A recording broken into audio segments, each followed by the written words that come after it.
Come on, cows. Hey!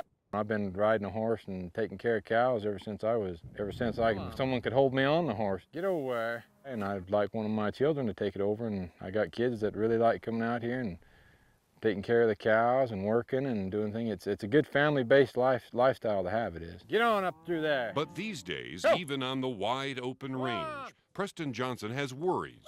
His family has ranched this land, owned by the BLM, for generations. He sees it as a right granted by 1934's Taylor Grazing Act, which created grazing districts on public lands. But changes in federal policy make him feel under siege. I'll stay here until they have to run me off and with everything they got, because I'm not going nowhere. So Johnson, his parents Sandy and Gail, and ranchers for miles around base their mistrust on the BLM's methods for managing millions of acres of rangeland. Endangered species protections, grazing restrictions, and armed enforcement presence all rankle ranchers far and wide across the West. Government's pushed us and pushed us and pushed us till we're tired of being pushed, and we've done the things that we need to do, like pay our grazing fees and everything. That's where most ranchers part ways with Bundy. I can either shut cattle out of it or in it. But at their core, ranchers like Zane Odell agree with Bundy about overreach. I don't have a problem with BLM standards and guidelines, just how they slant them to fit. They make them read how they want.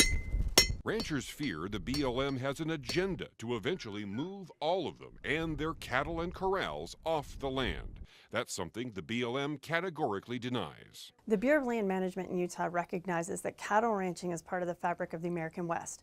It's part of who we are, and that's not going to change. Another concern for Utah ranchers, the group Friends of Cedar Mesa is pushing the federal government to establish a Canyonlands conservation area or to have the president declare another national monument. The goal, conservation and tourism. In my opinion, the cows is not what the impact is. It's this tourism is going to, well, destroy this country. There's roads out here that never was there.